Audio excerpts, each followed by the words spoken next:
Back in Sanur today, we're going to do a few different things today. We're going to do a loop walk, one of these things I've been doing recently, which is sort of giving you an idea of where you might want to walk if you come here. If you don't want to come here, you just want to watch me walk around the loop, well, that's what we're doing today. There's another cafe I want to try that I've been recommended a few times. It's been open a few weeks now. I've got to go there because apparently it's brilliant. And then I'm going to have some brekkie here first in Olli and check it out. We know it's good anyway.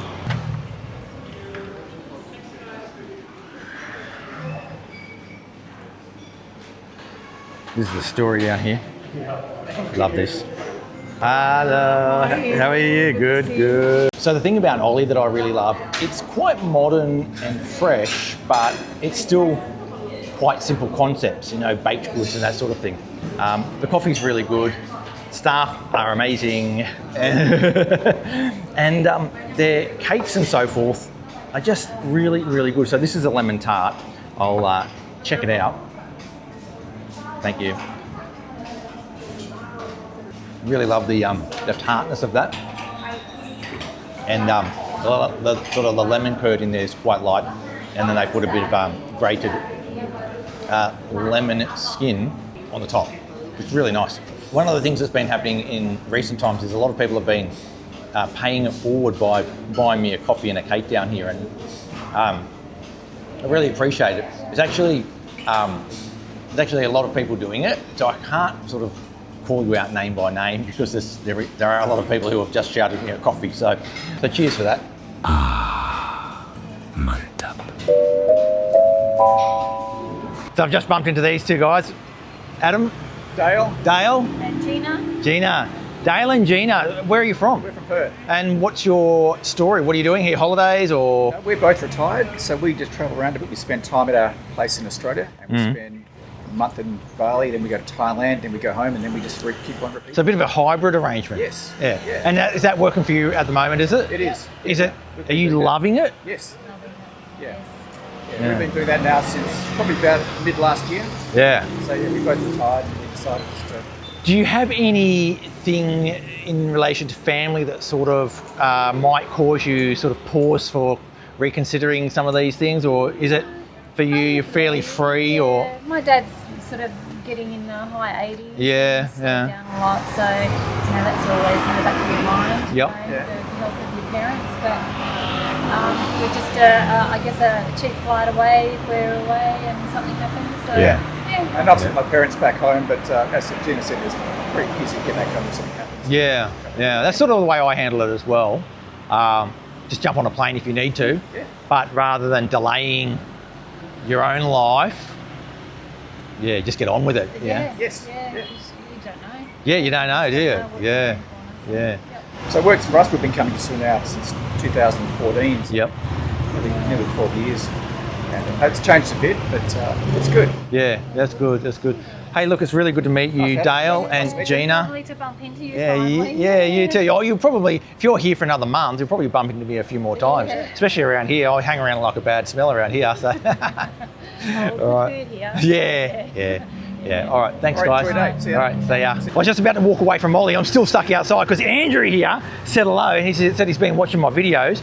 Now, he said to me that you've got a mate that watches as well. I put him on to you this morning. What's his name? Silvo. Hello, Silvo. I hope you're watching, buddy. Sitting at your desk.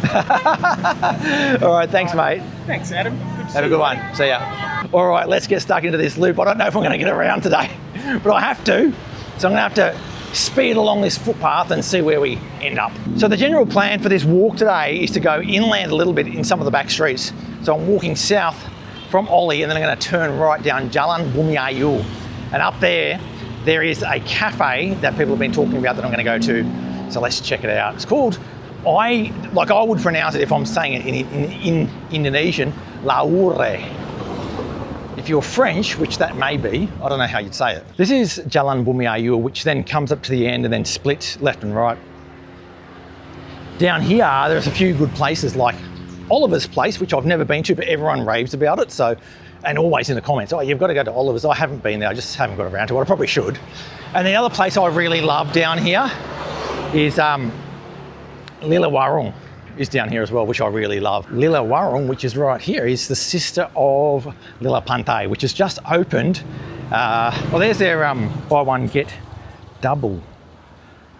There you go, the wine happy hour, 5 to 6. I think they're doing that down at the beach too. So what happened was with Lilla Pantai is that was part of the warungs that on the 1st of January 2025 were all destroyed and torn down at Pantai Duyung. And it's taken 18 months for them to reopen again down at the beach in a different location. And I was there the other day and it's just really good. Hello. No, thanks, mate. Yeah.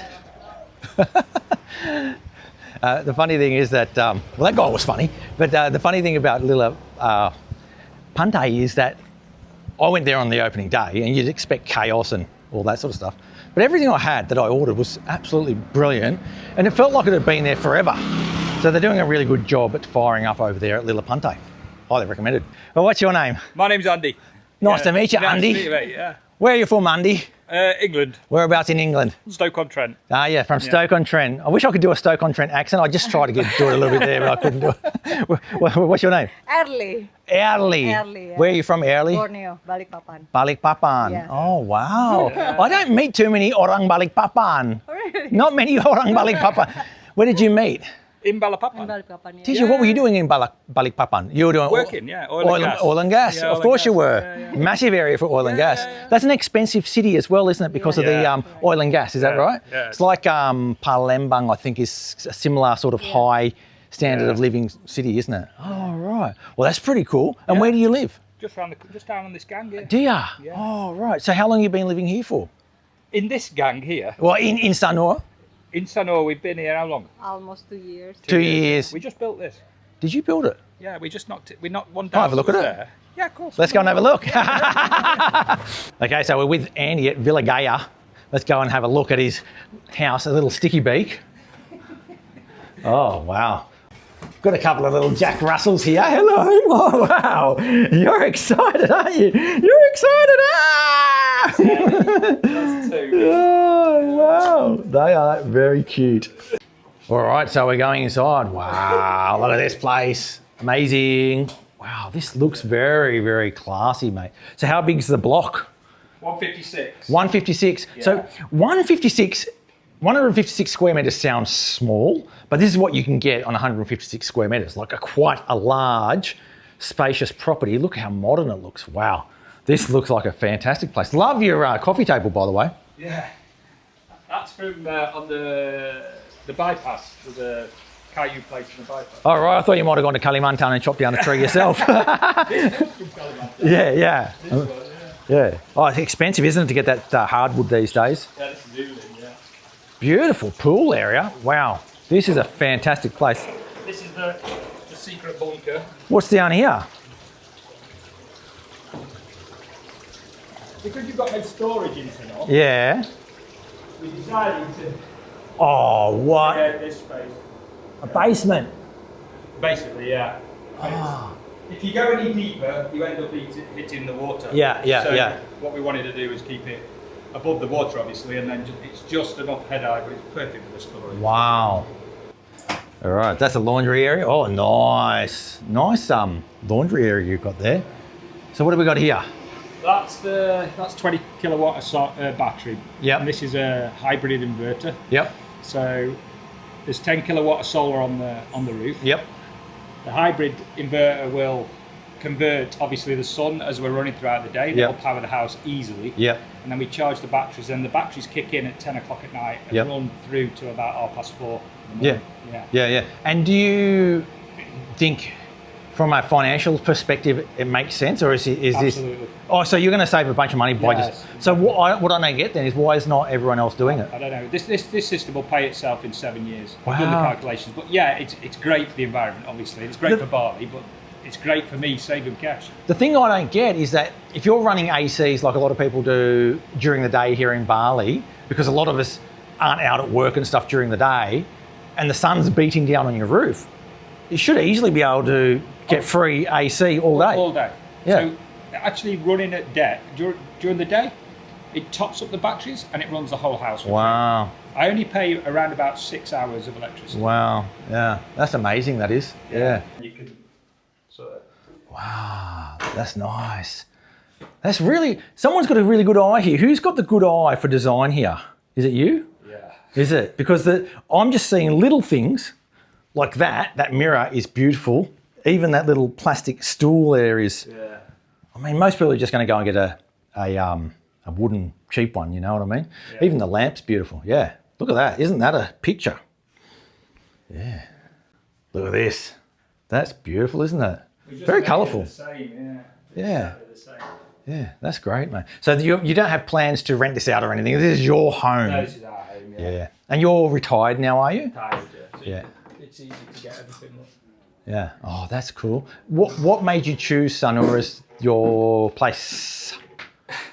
So during COVID, Yeah. we were living in Rio de Janeiro in Brazil. Yeah. And I had got to the point where I wasn't enjoying my job anymore. I got to the point where I just didn't like it. Yeah. And doing it 33 years, Yeah. I loved it. Yeah. And then I got to the point I thought, I don't like this anymore. Looked at what I'd got, Yeah. looked at the house I had in the UK, looked at the place that we had here already, and I thought, you know what, I'm going to sell up and just move. Yeah. So we moved here, we were living in Paranenen, and we decided during COVID to take a road trip right round Yep. Bali to check it out. Yeah. And the first place we came to stop at from Paranenen was Sanur. And as soon as we walked on the beachfront, we were like, wow, we've never been here. This is amazing. Yeah. You could, there was places to walk, Yeah. pavements. Yeah. We were just like, wow, Yeah. this is unreal. Yeah. So we just said, right, we went to Chandidasa, we did Ahmed, and then Yeah. we went right round. Yeah. Yeah.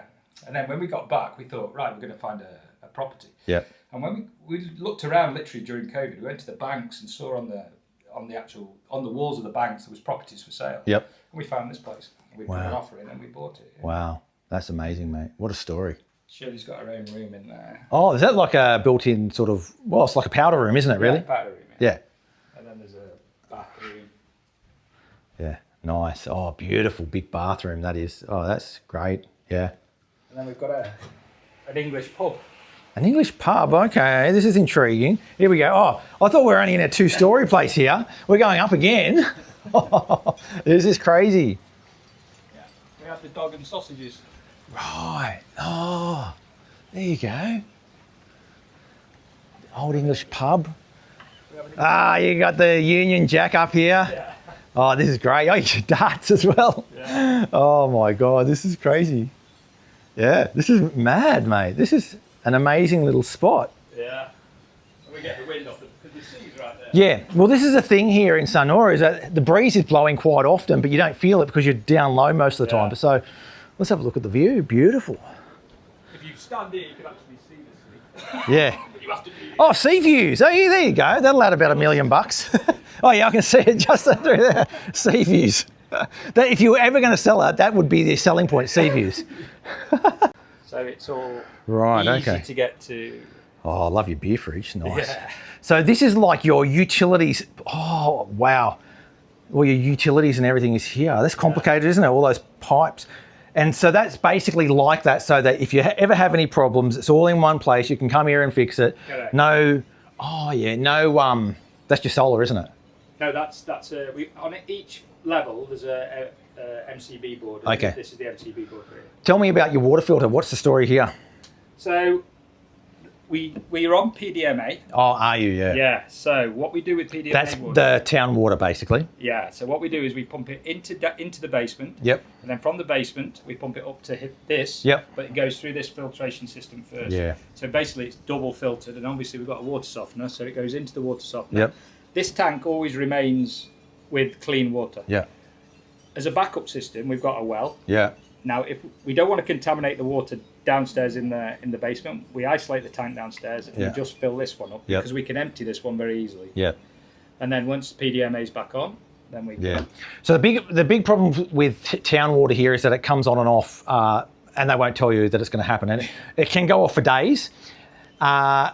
Most people will then normally get a well to do their water rather than use town water because the town water is unreliable. But this sounds like a good system. I used to do something similar back in Bundall where I used to double filter my water, not because of the town water being poor, but I had a well, Yeah. and it was green coming Yeah, out. stinky. Yeah, And you can actually filter it through sand filters and so forth to get it to be pure, which is what I did. And that's what I guess you're doing here. So Yeah. you've got beautiful water coming out and no fecal contaminants in this water. No, definitely not. Oh, that was brilliant, wasn't it, from Andy and his wife letting me have a look at their place. Funny thing is, they actually got a really good deal on that place, on the land and building and so forth. And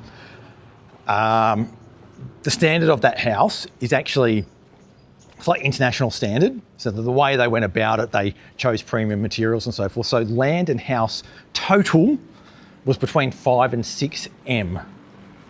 That's pretty good, I reckon. For this is beachside, you know.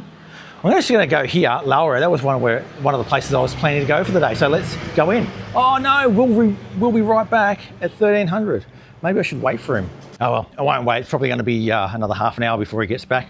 I'll go somewhere else. But that is a place that's been recommended to me so many times now. Even Andy back there said, you've got to go there because the guy's wife actually works at a resort in Nusa Dua as a pastry chef, and she cooks a lot of, or bakes and makes a lot of the desserts in there. So that should be a good one. And the coffee is apparently fantastic. One of the things I noticed about Andy's place, and I did speak to him about it, was that there's a lot of detail in that place which most of us don't really think about, or some of us do, but I don't think about too much. But I think would come back and bite you if you didn't get right. So just the slope on the roof of that property there needs to have a proper slope on it so that the water drains properly.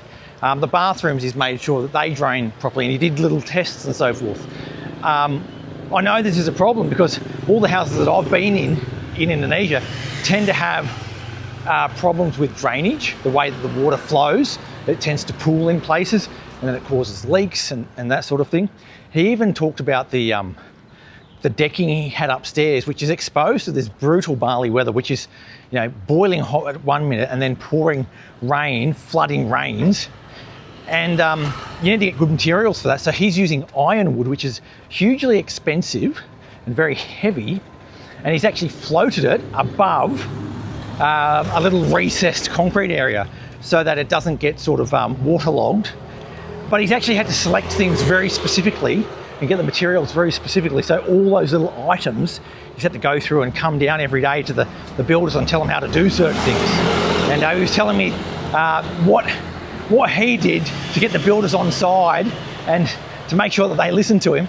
He'd be supplying them with the cigarettes and drinks and so forth during the day so that they were, you know, they felt like they were being looked after. And I reckon it's a pretty good idea here in Indonesia. Look after your workers. Andy's only 55 and he's living a pretty good life, you know. He's not a rich guy. What he said to me was that he earned enough. That was his whole thing, was to earn enough and then live a good life. And try not to work longer than you really need to. And I reckon that's pretty sage advice as well, isn't it? All right, rolling up to cultured. What have we got here? What have we got here? How you going, Risky? Good, how are you? Good, good. I'm after a bit of a snack and a coffee. Or anything else that you might have. What have you got on the go today? Bubbling up today, kombucha black tea, strawberry cinnamon, and the ginger brew. I know what I want. Can I get a ginger brew? And I will get a ham and cheese, or ham and cheese focaccia. All right. Beauty. Now you may not have seen my previous video where I had some of this ginger brew. It's like a ginger beer, a fermented ginger drink. And I've forgotten actually what it tastes like. I just remember that I loved it, so let's give it a go.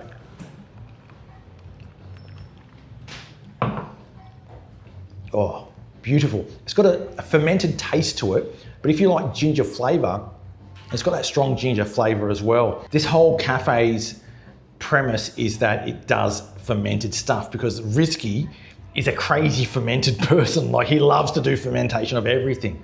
He's just got this real passion for it. And that's what I love about this place, is that you go to a place where you've got a very passionate owner making stuff and experimenting with things, and it makes it just feel much better to go to, in my view, rather than some sort of big commercial business. Risky's doing his thing here, creating a little ginger brew and a focaccia, which is coming right up. It also brings us to the broader topic of, what sort of businesses do you like to support when you're in a place like Bali? I do like to try and support the smaller businesses, even if they've got a lot of capital involved. If it's a family-run business, I sort of prefer that than some of the bigger chains and the bigger investments where you might have foreign investment or investment from Jakarta. That's my personal preference. I'm not 100% on it, but I do try and sort of, target where I go a little bit on that basis as well. All right, so Risky's given me a taste of what he's created here is oncom. Now, oncom is a very Sundanese, West Java thing, which is tofu byproducts, and he's fermented it with peanuts as well. It sounds weird, but in West Java, it's used with a lot of dishes where you might have sambal oncom, and it's got a very funky taste to it. Like, you know the word umami? Well, it's like that. Oh, so good. Really fermented. Really funky and fermented down. So what is it like? A bit like tofu. No, a bit like tempeh, but better. So think of tempeh, a bit like that, but a lot more fermented down. It's got a bit more flavour to it as well. It's absolutely beautiful. He's only experimenting with it at the moment because he's a crazy fermented guy. But if he's got it there, ask for a taste of the oncom. Unreal. I've also got that there for kasha, which looks great. And I've also got the ginger brew, which is amazing. Okay, I got recharged there. That ginger brew, happy to have that over a coffee, to be honest. Like, it's just so refreshing. This place is actually a really popular bread spot, Roti Made. People love that place as well. And back there across the road from Cultured is Warung Mbotlu, which is one of the best warungs in all of Sanur. Great prices, great fresh food. Favorite. Come on. So it's funny, I've just been called over by these ladies over here who watch my videos every day and know people that watch my channel who also, I don't know, I'm a bit confused. So we're getting selfies here. There's some connection here with the channel. All right, let's keep walking, try and get around this loop. So we're coming north now up Jalan Pungutan, which is what Cultured is on, and also Warung Mbotlu. And then up here on the left is a really nice place that I think it's worth a try. It's called Mama Tapas. This little place here. They do like Spanish style food, really good value. And the food is really top notch. Love it there. And the staff are beautiful. The owner's so nice. All right, we'll keep going up here. Now we're on to Jalan Danau Toba. That's where the main road goes up that way. And we're gonna cruise up here, turn right down to the beach. I might even drop in for a haircut actually today. I'll see what Gotchi's got in store. See if he's got too many customers, I'll swing past, but I'll have a look anyway, see what's going on. If he can fit me in, that'd be good. So just turning right down here, down to, this is called Jalan Pantai Sindul. It goes down to Pantai Sindul. Ooh, sate babi. Yeah. And Gotchi's shop is just up here. Does a haircut for 50,000. And if you want a haircut and a shave, I think it's 100. Let's have a look, see if he's busy or not. Mr. Adam. Hello, hello. How are you, Mr. Adam? Yeah, good. How are you? That's good. So I just sat down and Gotchi gave me a few slips of paper with some money. And like, what's going on here? And then I realised what's going on. So thanks to Phil and Deb for the free haircut, but also Andrew from Adelaide, thank you, and Robbo from Australia. Really appreciate it. Like, you don't have to do that, but I do appreciate it. There was also someone else who left some money for a haircut as well, but we don't know the name. So thanks. From Australia. From Australia, he says. Thanks. So as I get my haircut here by Gotchi, the thing about his actual name is Guccianto. Yeah, Guccianto, and it's really difficult to spell. People either call him Gucci or Gotchi, and you don't care, do you? You call you whatever you want. Yeah. Gucci, Gotchi, whatever. The thing about his haircuts, 50,000, and he's been at 50,000 for ages. He's probably going to have to put his prices up, I reckon, but because it's cheap, and it's a very simple haircut. It's what you want. You don't want to fuss around with a fancy haircut. So you come to Bali, this guy gets to work. Look at this. Gets the shaver out, gets the clippers out, and it's done in like 10 minutes. The other thing about it is it reminds me of why I used to come to Bali in the early days as well, where you used to get a lot of these small, cheap little services that are not trying to be too fancy. A lot of the times these days, there are fancy services being offered that don't really suit me. So getting a haircut with Gotchi is exactly what I want. No fuss, no frills, cheap, good guy, perfect. All right, so I've got my haircut. Now Gotchi said, I said, oh, can you shave my beard off? Gotchi said, if I do that, it's kurang ganteng. So a bit of a laugh over there. So what he said, he's gonna trim me up a little bit, just freshen me up rather than do a clean shave. Thanks, Pak Gotchi. Welcome, sir. Yeah, I'll see you next time, yeah? Thank you. Okay, bye-bye. Yeah. Okay, let's carry on. This is turning into, for me, the world's longest walk around Sanur. I better keep going, otherwise I'll never get home here. Okay, reached the beach, let's have a bit of a look around, see what it's like. The wind's blowing quite strongly today. Even though it's a little bit warm, that breeze is really cooling things down quite nicely. And it's looking fantastic. Look at that, isn't that just beautiful? That's the sort of Sanur that I just really love. Go for a swim out there and you'll be loving it. It's quite low, the tide at the moment. It's not dead low tide, but it's pretty low. You can see the reef out there and so forth, and need to be careful of that if you're going out. But because it's quite shallow, you can get out there with a bit of snorkeling gear and have a good sort of swim around all those weeds and reefs and so forth, and probably see a few good things as well, I reckon. So we're gonna walk here past the Amphibia, which is looking pretty busy today actually. And up here is Dutzburger on the right, which is another one of those places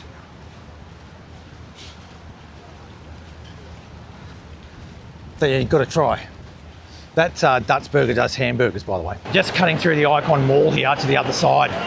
As I walk past Sanur's greatest Proyek Mangkrak right here. I'm walking further south now down the main road of Sanur, Jalan Danau Tumblingan, and I will end up at Olli very soon actually. So we're here now at Olli. I'm straight across the road. I've come back along that loop. I mean, it's taken me today about 3 hours to do that thing. For most people here, it's probably, if you don't get stopped and you don't stop at any of the places along the way, it's probably only going to take you maybe an hour most, probably 45 minutes I reckon you could do that in. It's a fairly short walk. A pretty good way to spend a day here in Sanur. Maybe get yourself a little bit familiar with the main street, the beach, and some of the back streets. If you've just got a bit of spare time and you want to go burn around some of the streets, that's a good place to do it as well. Just follow the map and give it a go. So thanks for watching today here in Sanur, and thanks for coming along for the ride. Make sure you hit that subscribe button to keep up to date with all things Sanur and the rest of Indonesia. I'll catch you next time, and sampai jumpa.